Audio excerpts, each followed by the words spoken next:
Mari kita bincang anak-anak Dengar betul-betul apa doktor nak cakap. Kan? Dengar pesan doktor betul-betul. Baik. Sebenarnya ni tengok kita boleh baca ni biar saya bacakanlah. Dari Abu Hurairah dan sampai kepada Nabi sallallahu alaihi wasallam, baginda bersabda, seorang mukmin yang kuat itu lebih baik dan lebih dicintai oleh Allah daripada seorang mukmin yang lemah. Dan dalam masing-masing keduanya itu terdapat kebaikan. Bersungguh-sungguhlah terhadap sesuatu yang bermanfaat bagimu. Dan jangan lemah semangat. Jika suatu perkara mengalahkanmu, maka katakanlah, ketentuan Allah telah ditetapkan dan suatu yang telah Dia kehendaki, maka akan terjadi. Dan jauhilah olehmu dari ucapan seandainya. Kerana sesungguhnya ungkapan seandainya membuka peluang masuknya syaitan. Hadis riwayat oleh Ibnu Majah. Hadis nombor 4158. Okey anak-anak. Dalam hadis ini, Nabi sallallahu alaihi wasallam telah memberikan kepada kita tip-tip bagaimana kita sebagai orang Islam, kita nak jadi orang yang hebat. Ini bukan saja anak-anak, ini kita orang yang bekerja boleh pakai, ibu bapa dalam kita berniaga kita boleh pakai, dalam kita berurusan dengan manusia lain kita boleh pakai. Jadi saya dah kuningkan dia punya kata kunci tu tadi. Ada 4 kata kunci yang sangat penting, yang kita perlu ingatkan diri kita dan kita perlu ingatkan anak-anak kita dari semasa ke semasa sekiranya kita nak jadi orang yang berjaya. Dan kita kena faham bahawa apabila Allah Subhanahu Wa Taala menyatakan bahawa mukmin yang kuat, kita kena faham dekat situ dalam hadis ini tidak kata muslim yang kuat. Sebab orang Islam tu ramai. Mukmin tu orang yang beriman. Jadi ditekankan dekat sini khusus kepada orang mukmin. Hadis ini khusus kepada orang yang beriman. Jadi kalau kita ni nak jadi mukmin yang kuat, orang beriman yang ada iman yang kuat, apa yang boleh kita lakukan? Pertamanya sekali bersungguh-sungguh. Jika kita tahu sesuatu itu ada manfaat untuk kita, kita yakin sesuatu itu ada manfaat untuk kita, ada manfaat untuk agama, maka kita kena lakukannya dengan bersungguh-sungguh. Jadi anak-anak yang saya kasihi, anak-anak semua, bila kita pergi sekolah, kita belajar, adakah pelajaran itu sesuatu yang bermanfaat? Pasti. Pelajaran adalah sesuatu yang bermanfaat. Pasti. Pasti. Cuba kita tengok. Mari saya buat satu garis masa untuk anak-anak. Saya buat ambil satu garis masa. Katalah saya nak buat satu garis masa. Ini kata satu garis masa. Ini satu garis masa. Sekarang, ada anak yang mungkin, anak-anak kita mungkin sekarang ni umur 10 tahun. Ada yang umur 11 tahun, ada yang umur 12 tahun, ada yang umur mungkin 15 tahun, ada yang mungkin umur 17 tahun kan. Ini usia anak-anak kita. Tapi dia akan pergi hidup sampai umur berapa tahun? Kita mati umur berapa tahun? Kan? Kita mungkin kalau ikutlah kajian hari ini, usia manusia dah semakin panjang, kita akan hidup sampai umur antara umur kita lebih kurang 70 hinggalah kepada 90 tahun. Ni umur manusia ni. Umur kita sampai umur 70 tahun sampai umur 90 tahun. Dan kita belajar di sekolah, kita belajar darjah 1 sampai darjah 6 baru 6 tahun. Kita belajar daripada tingkatan 1 sampai tingkatan 5 baru 5 tahun. Bermakna tempoh kita belajar kita ni, kita hanya belajar selama 11 tahun sahaja. Itu saja kita belajar dari darjah 1. Daripada yang mungkin ada daripada tadika lah kan. Tapi Daripada kita nak mengenal 1, 2, 3, mengenal ABC itu tadi, kita betul-betul bertungku lumus belajar 11 tahun. Dalam masa tempoh 11 tahun inilah kita membuat persediaan ya untuk kita mula masuk sambung belajar ke peringkat yang seterusnya. Okey, peringkat yang seterusnya kita mungkin belajar lebih kurang 4 tahun lagi. 4 tahun. Okey, 4 tahun ni mungkin kita buat diploma, kita mungkin buat ijazah, kita mungkin ambil persijilan, kita mungkin ambil akademi penerbangan, kita mungkin masuk akademi seni, kita masuk pusat-pusat kemahiran, ya, bergantung kepada apa pencapaian kita. Okey. Jadi 11 tahun itu yang mana kalau kita 11 tahun waktu yang sepatutnya kita gunakan untuk belajar, okey, kita sia-siakan. Okey, masa itu berlalu dengan main game, cuti sekolah. Ni anak saya cuti sekolah kali ni, saya matikan game semua. Kan, saya kata no game kali ni, cuti sekolah tak ada. Saya kata gunakan, manfaatkan masa cuti sekolah ini untuk yang ada kelas Al-Quran, tingkatkan hafalan. Yang tak ada untuk menghafal kelas Al-Quran, saya suruh dia belajar, cari, masuk dalam YouTube, masuk dalam Google, masuk dalam apa, cari bahan-bahan dalam belajar. Saya kali ni cuti sekolah kali ni, okey. Aku cikgu motivasi sampai remaja je ke?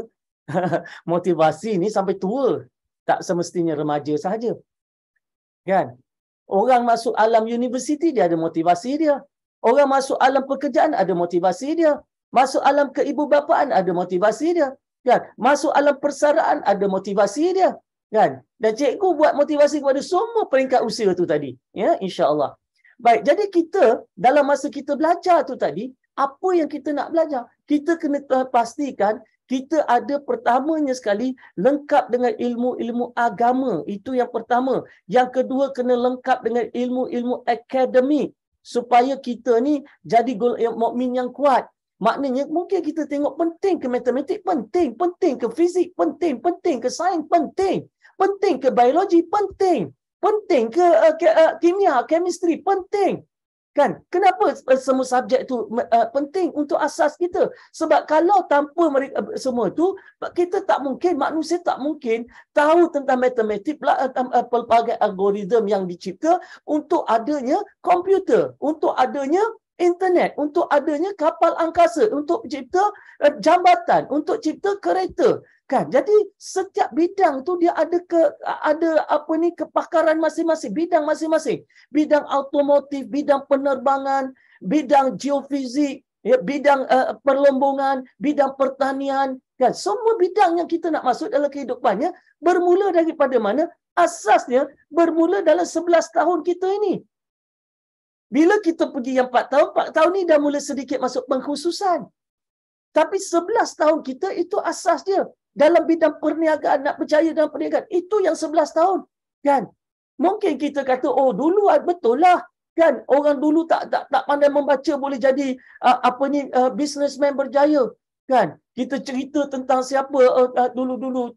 Ada ramai jutawan-jutawan dulu kan. Tak pandai membaca. Tetapi boleh jadi jutawan. Tetapi sekarang adalah zaman maklumat, zaman teknologi, zaman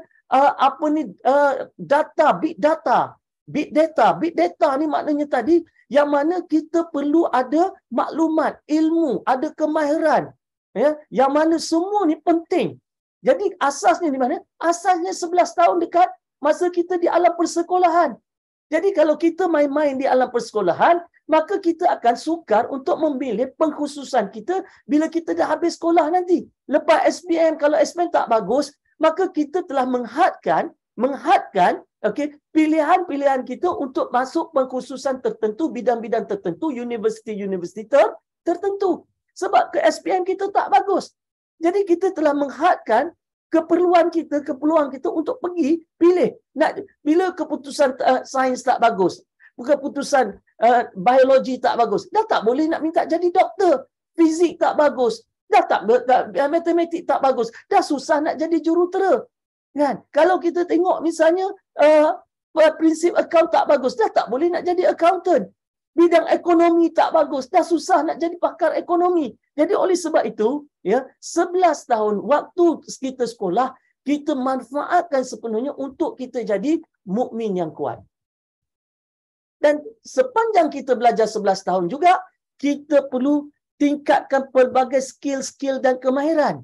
Sebab tu kalau kita ada peluang nak masuk pasukan beruniform, masuk, ya, ada peluang, okey, nak pergi dapat pendedahan dalam kurikulum tertentu, nak wakil sekolah untuk debat, pertandingan bercerita ke apa ke, masuk, kan? Apa saja peluang, masuk.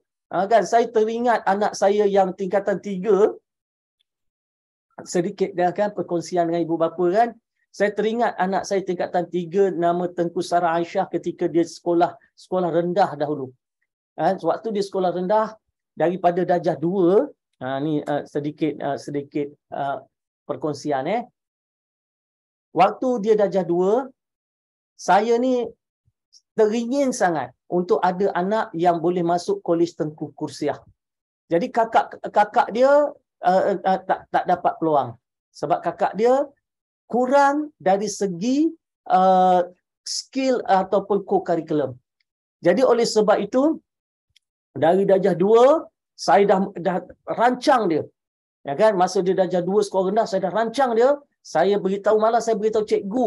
Saya ingat masa tu cikgu Haji Yusof, nama cikgu tu. Kan saya cakap kat cikgu, anak saya yang seorang ni, saya nak rancang dia untuk dia masuk Kolej Tengku Kursiah satu hari nanti. Sebab apa? Sebab saya tak nampak ramai pemimpin-pemimpin golongan profesional yang bagus-bagus, yang hebat-hebat datang daripada sekolah itu. Jadi saya nak anak saya masuk, seorang pun jadilah masuk situ.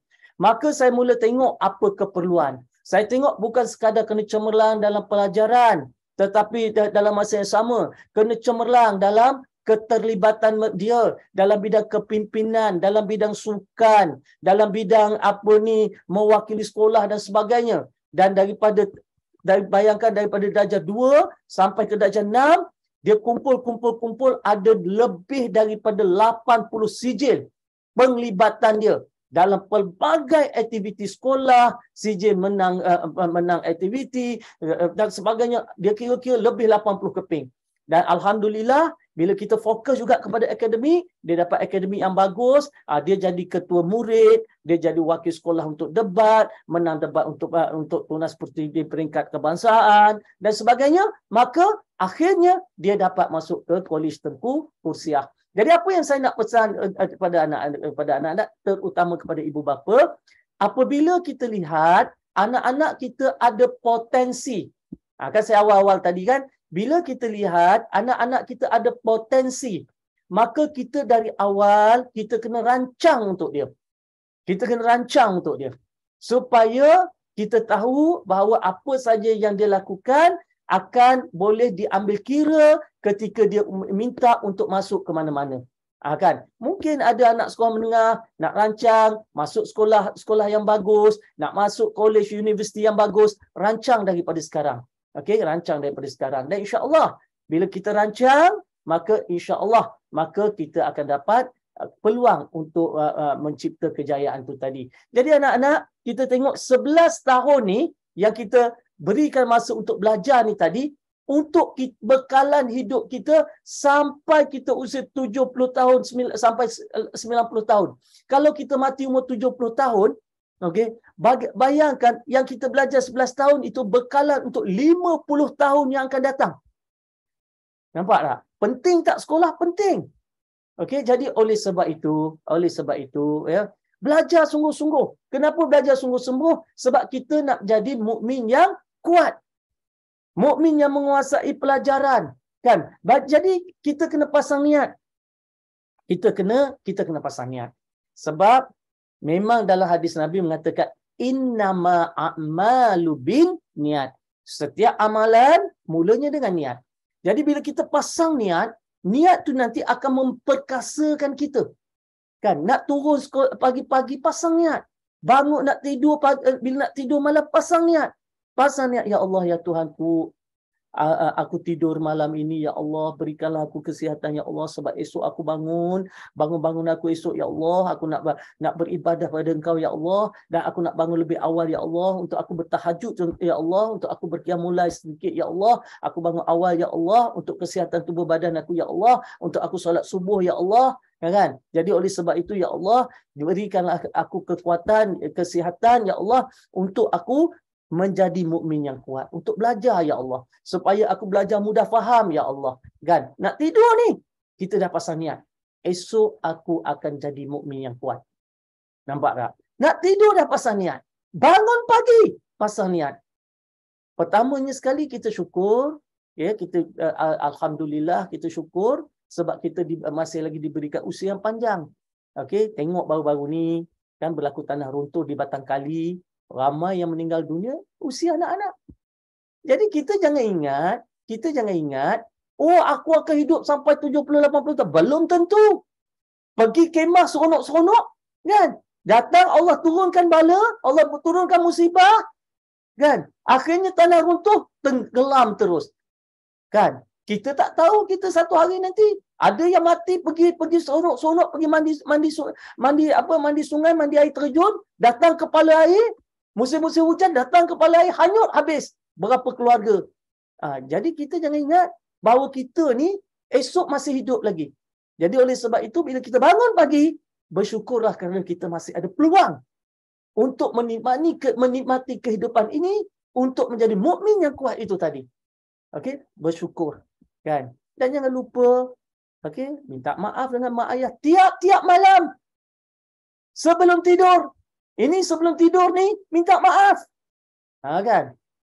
Dan kepada ibu bapa juga, kan? Bila kita nak tidur nanti, maafkan semua orang. Sesiapa saja yang ada buat salah dengan kita, maafkan semua orang. Ada orang tanya saya, dia kata doktor, dia kata cikgu, dia kata saya bukan tak boleh maafkan orang. Habis tu kenapa? Sebab apa yang orang buat kepada saya itu terlalu pedih lah. Lukanya terlalu dalam lah. Sakit hatinya terlalu sangat terasa lah, dia kata. Walaupun saya kata saya maafkan dia, tapi tetap saya masih lagi rasa macam ada dendam. Dia kata macam tu kan. Masih lagi tak boleh nak maafkan. Saya kata silap. Kenapa? Sebab kita duk ingat, kita maafkan orang tu untuk orang. Tak. Kita maafkan orang untuk diri kita. Okey, bila kita maafkan orang, maka kita akan terasa terlepas beban, ikhlas maafkan orang, kita akan rasa terlepas beban yang selama ini menghantui pemikiran kita, yang mencengkam jiwa kita, terlepas. Dan kita kena faham kenapa kita maafkan semua orang, kepada ibu bapa semua, anak-anak semua, kenapa kita maafkan semua orang? Supaya di akhirat nanti kita dah tak payah tunggu dia. Ketika di padang mahsyar, ketika kitab diberikan, ketika semua mula melintas di Siratul Mustaqim, melintas titian sirat, ketika semua orang dah berebut-rebut pergi ke sebelah sana, kita duk tunggu lagi orang. Orang yang ada hutang dengan kita, orang yang ada dosa dengan kita, orang yang buat sakit hati dengan kita, kita duk tunggu lagi sebab kita masih ada perhitungan yang belum selesai. Buat apa nak tunggu orang? Kan? Ketika kita di padang mahsyar, ketika matahari senjekal daripada kepala, buat apa tunggu orang? Biar kita maafkan semua orang, kita boleh terus pergi. Jadi urusan kita dengan dia selesai. Urusan dia dengan kita belum selesai. Sebab kita dah maafkan dia, tapi dia belum minta maaf dengan kita. Itu hal dia. Dia buat jahat apa semua, itu hal dia dengan Allah pula. Hal kita dah selesaikan semua. Kalau Allah kata dekat dia, kerana kita dah maafkan, maka dia selesai. Itu habuan dia. Kalau tidak, dia kena selesailah. Kalau dia cari kita tak jumpa, itu hal dia lah. Jadi selesaikan dengan maafkan semua orang. Tak tidur ni, minta maaf dengan mak ayah. Okay? Minta maaf dengan ibu bapa. Minta maaf dengan adik-beradik. Kan? Setiap hari duk bertengkar, duk bergurau, duk sakit hati adik, duk pukul adik, duk ambil barang abang dan sebagainya. Minta maaf sebelum tidur. Sebab besok belum tentu kita boleh menatap wajah itu lagi. Ya? Minta maaf. Kita bertengkar, kita tengking, kita angkat suara. Kan? Kita minta maaf. Sebelum tidur minta maaf. Semua anak-anak dan minta maaf dengan ibu bapa juga. Dan semua sekali. Dan sebelum tidur juga, maafkan semua orang. Termasuk ibu bapa, maafkan semua orang. InsyaAllah. Itu antara cara kita nak jadi mukmin yang kuat. Ya. Dan kemudian kita kena, bila kata bersungguh-sungguh, macam mana kita bersungguh-sungguh? Sebab tu kita kena ada perancangan. Belajar kena ada jadual. Anak-anak, ni cuti sekolah. Lepas ni nanti duduk dengan mak, duduk dengan ayah, rancang cuti sekolah ni apa yang nak dilakukan. Waktu kita ada waktu untuk diri kita, waktu kita nak keluar, waktu kita nak berkawan, tak ada masalah. Waktu kita nak bermain, tak ada masalah. Waktu kita nak bersosial, tak ada masalah. Kan? Tetapi dalam masa yang sama, apa perancangan kita untuk agama? Apa perancangan kita untuk akademik kita? Apa perancangan belajar kita? Berapa topik kita nak cover sepanjang cuti sekolah? Apa subjek yang kita lemah? Baru ni sebelum cuti sekolah ada peperiksaan. Subjek apa yang kita lemah? Subjek apa yang kita gagal? Markah subjek apa yang rendah? Maka kita waktu cuti sekolah inilah kita nak cover balik. Kita lemah matematik, cover balik masa cuti sekolah. Ada kelas-kelas yang secara intensif. Kan? Cover balik. Banyakkan balik, baca balik dari bab 1, faham balik kan tentang apa yang kita tak faham, fahamkan balik setiap satu kan. Buat banyak latihan tubi, bermula daripada yang mudah-mudah sampai kepada kita semakin pergi kepada yang susah kan. Cover balik. Sebab apa? Sebab manusia ni sebenarnya kenapa dia terasa susah sebab dia cuba untuk belajar terus nak belajar yang tengah, sedangkan asas belum cukup kuat. Mulakan dari bab 1 pun tak apa. Yang penting kita tahu kita punya asas kita kukuh kan. Sains mula balik kan. Kimia, fizik mula balik daripada yang asas tu tadi ya. Dan saya dah ajar dalam kepada anak-anak kan, dalam kursus motivasi, Cikgu Rashid pun dah ajar, Cikgu Hanis pun dah ajar, saya pun dah ajar. Apa yang kita ajar? Bila kita baca apa perkara yang kita tak faham, kita tulis. Jadi semua anak-anak kena ada buku kosong. Baca hari ni tak faham, tulis. Tak faham apa? Tak faham formula, tak faham rajah, tak faham istilah, tak faham soalan, tak faham ayat. Jadi tulis ni setiap perkara tak faham. Masalah kita bila kita tak faham, kita letak dalam kepala. Bila kita tak faham, kita biarkan. Bila kita tak faham, kita abaikan. Jadi oleh sebab itu kita terus skip yang tak faham, kita pergi ke depan lagi. Tak boleh.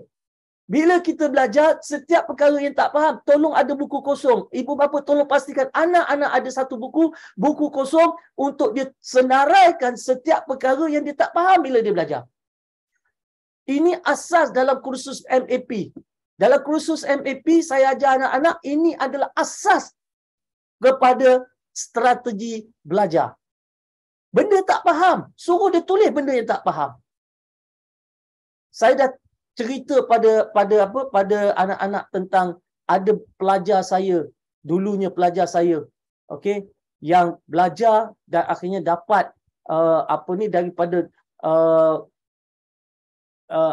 daripada nombor 40 dalam kelas. Daripada peperiksaan trial masa tu dia tingkatan 3.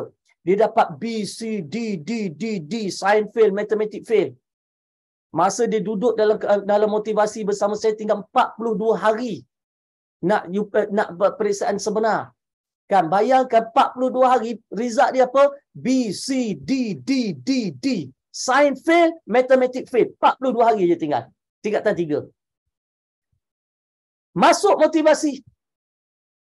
Bila masuk motivasi tanya saya, "Doktor, saya ni boleh dapat 8A tak?" Saya dah tahu dah masalah budak ni pernah kena gantung sekolah, ditangkap sebab bergaduh, masuk gangster, lumba haram. Saya dah tahu dah, mak dia dah beritahu dah masalah dia dengan saya. Kan? Datang-datang dia tanya, kan? Dia kata agak-agaknya saya ni boleh dapat semua A ke tak? Habis takkan saya nak kata tak boleh.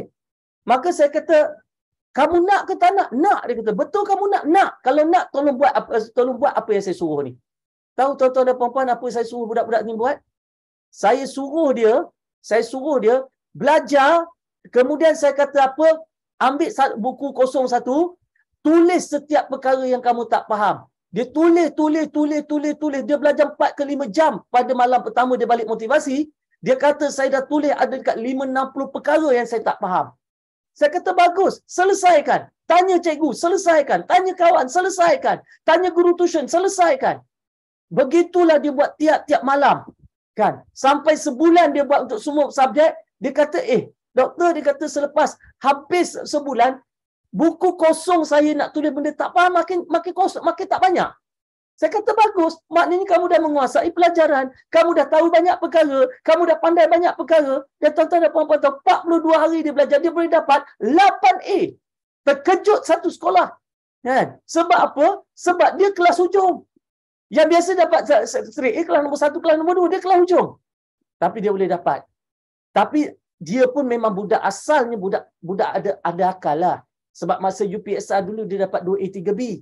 Maknanya budak cerdik. Cuma masalah sikap, masalah bergaul. Kan? Kalau budak tak pandai membaca, tak pandai menulis, tak pandai mengira, kan? Datang hantar motivasi, nak suruh 42 hari, okey, doktor tukar semadi, tukar, mustahil lah. Kita kena tengok kehebatan budak. Kita kena tengok kebolehan budak. Kan saya cakap awal-awal tadi, ada budak boleh dalam akademik, ada budak tak boleh. Ada budak boleh dalam bidang seni, boleh dalam bidang sukan, boleh dalam bidang lain. Jadi kita kena tengok keupayaan anak-anak kita. Biar kita ukur baju tu di badan mereka.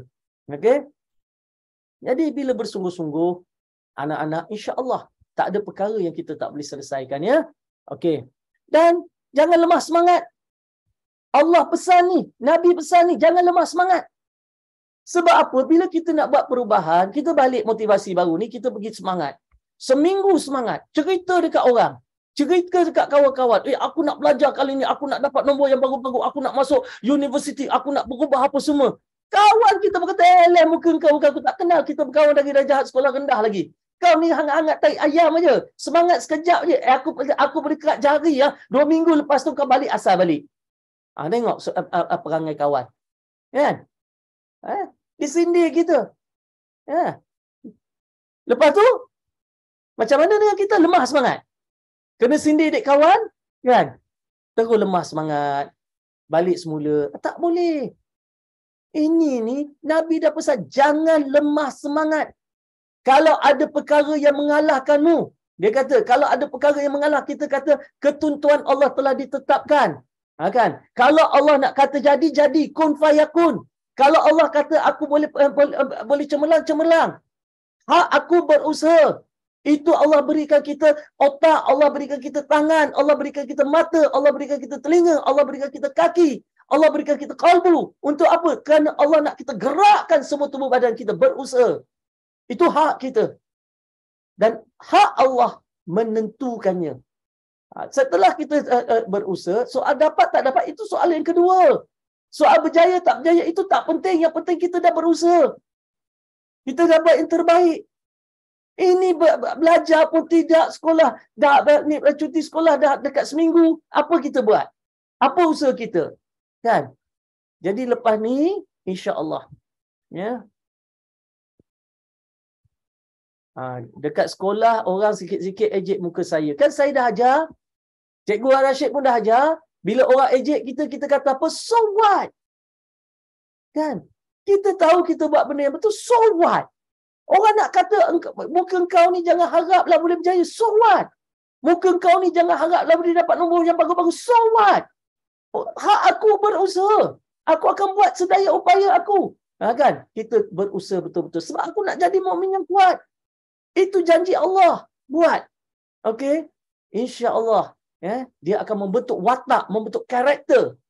Okay, karakter ni, watak yang kita terbentuk ni, dia bukan boleh digunakan pakai masa belajar masa sekolah saja. Bila kita lepas sekolah, kita dalam alam pekerjaan, okey, kita akan dapat rasakan satu kekuatan dalaman, daya saing, daya juang yang tinggi, tak mudah mengalah, tak mudah putus asa, tak mudah berundur.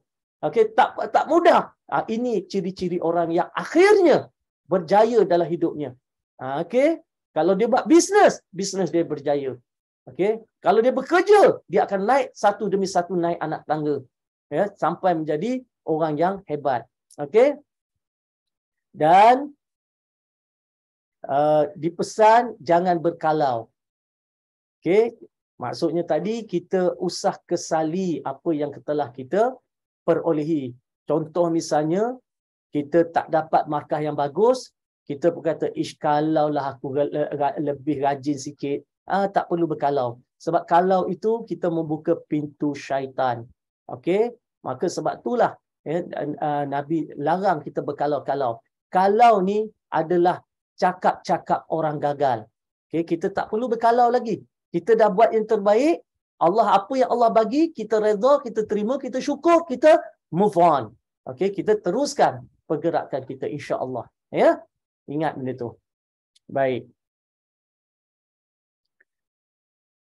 Dalam satu surah Ar-Ra'd, okey, Allah telah berfirman dalam surah Ar-Ra'd. Mafhum dia apa? Sesungguhnya Allah tidak mengubah apa yang ada pada sesuatu kaum sehingga mereka mengubah apa yang ada pada diri mereka sendiri.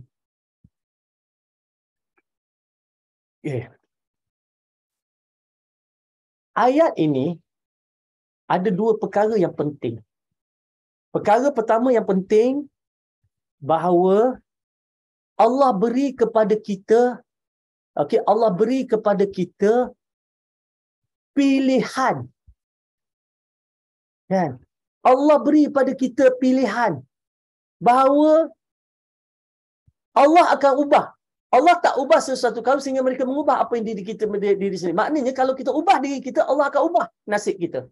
Nampak tak? Maknanya tadi Allah beri kita peluang. Maknanya tadi Allah bagi kita peluang. Engkau nak ubah nasib engkau? Engkau nak jadi lebih baik? Engkau nak jadi lebih bagus? Engkau nak jadi lebih pandai? Engkau nak naik ke kelas yang lebih bagus?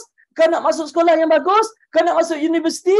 Kau nak masuk college? Kau nak naik pentas? Kau nak dapat hadiah? Kau nak dapat apa? Ubah diri kau. Itu yang pertama. Maknanya tadi, hidup kita ni, okey, kita ada pilihan. Okey, pilihan. Nak jadi gagal boleh, nak jadi berjaya boleh. Nak jadi pandai boleh, nak jadi bodoh boleh. Nak jadi rajin boleh, nak jadi malas boleh. Hidup kita pilihan. Nampak tak? Besarnya rahmat Allah atas kita. Allah beri kita pilihan. Okey? Maknanya tadi dalam ayat ni. Dan yang kedua, ayat ini membuktikan bahawa manusia boleh berubah. Maknanya manusia ni boleh berubah. Yang pertama, Allah beri kita pilihan nak jadi apa. Yang kedua, Allah beritahu kita bahawa manusia ni memang boleh berubah. Kalau tidak, adalah Allah kata kita ni ubah apa yang ada dalam diri kita sendiri. Maknanya Allah tak ada beritahu kita manusia ni boleh berubah. Kalau hari ni kita malas, kita boleh berubah. Kita nak tak nak aja. Jadi hari ni kita kena decide, kita kena buat keputusan. Apa keputusan kita? Selepas motivasi susulan ni, apa keputusan kita? Nak jadi macam sebelum tadi juga, menghadap YouTube, duk main dengan game, duk sembang dengan kawan, duk update media sosial, duk tengok TikTok lepas satu slide, satu TikTok ke satu TikTok, duk gelak sorang-sorang, duk buang masa. Kalau itu pilihan kita, maka itulah kita. Kita boleh ubah. Jadi, sebab itu dua benda yang kita kena tahu dulu. Yang pertama, kita kena tahu apa yang kita nak jadi. Itu yang pertama dulu. Kita kena tahu apa yang kita nak. Ya. Kita kena tahu apa yang kita nak jadi. Kita nak jadi orang macam mana? Kita nak apa? Ya. Selepas hari ni, malam ni, esok kita bangun pagi, kita ni siapa? Kita kena tahu dulu. Dan kita kena buat keputusan. Kita kena buat pilihan. Aku nak jadi orang macam tu. Masalah kita tak pernah putuskan. Kita tak pernah buat pilihan. Kita jadi orang yang umpama untung sabut timbul, untung batu tenggelam, kata pepatah. Maknanya kita serah diri kita semata-mata kepada nasib. Ini kita berada dalam kerugian. Ya, jangan ubah pada nasib. Okey, kita tetapkan malam ni. Aku nak jadi orang macam mana? Anak, aku nak jadi anak yang macam mana? Pelajar, aku nak jadi pelajar yang macam mana? Dalam kelas, aku nak jadi murid yang macam mana? Dengan cikgu, aku nak jadi orang yang macam mana? 3 tahun akan datang, aku berada di mana? Apa yang aku akan capai? Keputusan keluar. Apa keputusan yang aku nak? Kita kena buat keputusan. Dan kita pilih untuk jadi orang macam tu. Dan kita ubah diri kita sebab Allah kata kita boleh mengubah diri sendiri. Faham tak anak-anak ni?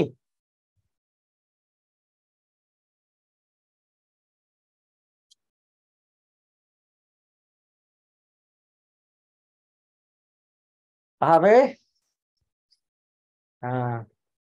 Alhamdulillah.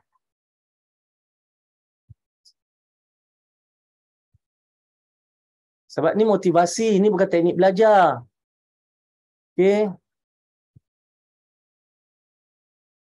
Jadi anak-anak yang saya kasihi, anak-anak special ni. Sebab apa? Sebab saya buat hanya untuk anak-anak yang ada dalam ni je. Tak semua orang dapat ni. Ya, tak semua orang dapat.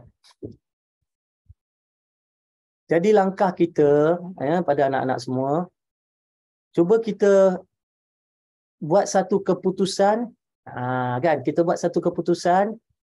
Keputusannya kita kalau kita boleh duduk sekejap, kita renung diri kita sekejap, kita tengok diri kita, kita tengok diri kita masing-masing. Ibu bapa pun boleh sebenarnya. Motivasi ni untuk ibu bapa pun boleh. Ya, kita renung diri kita, kita tanya diri kita, kalau Allah beri aku pilihan, aku nak jadi orang yang macam mana? Kan?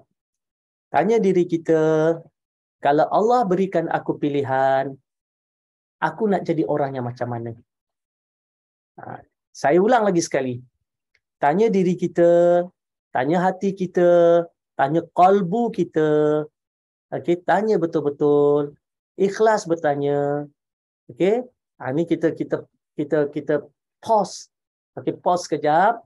Tanya hati, tanya diri, tanya betul-betul. Okey? Tanya dalam diri, jika Allah berikan aku pilihan, aku nak jadi orang yang bagaimana? Tanya diri. Nah, aku bangun pagi esok, aku nak jadi orang yang bagaimana? Aku tidur malam ni, aku jadi orang yang bagaimana? Selepas sesi malam ni, aku jadi orang yang bagaimana? Apa pilihan aku? Apa keputusan aku? Kerana apa yang aku pilih, apa yang aku putus, akan menentukan siapa aku di masa depan aku. Tanya diri betul-betul. Okey? Renung dalam diri, tanya betul-betul. Okey, aku sebab dia dalam diri kita ni dia ada 2 makhluk tau. Okey? 2 makhluk. Yang satu, okey, makhluk bersifat syaitan. Yang satu makhluk bersifat malaikat yang baik-baik. Kan? 2 makhluk ada dalam diri kita ni. Kan? Kejap kita kata aku nak belajar. Kan? Itu suara baik lah. Saya kata suara malaikat lah suara baik. Suara baik. Maksud suara malaikat suara baik. Yang baik kita. Okey. Aku nak belajar. Bila saya kata, tanya diri, nak jadi apa? Kan? Kita pun kata, aku nak belajar, aku nak senangkan hati mak, aku tak nak mak susah hati, aku nak siapkan kerja-kerja aku, kan? Aku nak baca Quran, aku nak solat 5 waktu. Itu apa yang kita cakap tu. Itu adalah bahagian baik kita. Dalam masa yang sama, okey, yang iblis masuk, syaitan masuk. Alah, tak payahlah. Awak muda lagi. Rugilah orang tengah enjoy, mudalah nak enjoy. Tu yang jahat datanglah tu. Kan? Apalah, cuti bukan selalu. Masa cuti ni lah kita nak buat benda-benda yang kita selama ni tak boleh nak buat. Dia suara jahat mula masuk tu. Kan? Jadi oleh sebab itu kita kena buat keputusan, kena buat pilihan yang betul untuk masa depan kita. Jadi tanya diri. Dan beritahu pada diri, aku boleh berubah. Sebab itu kata Allah. Okey? Allah kata mereka mengubah apa yang ada pada diri. Jadi kita boleh berubah. Insya-Allah. Okey? Jadi sebab itulah untuk kita berubah tu tadi, maka kita perlu ada matlamat, ada sasaran. Jadi mulai hari ni kita kena tahu, ya, kita besar nak jadi apa, kita kena tahu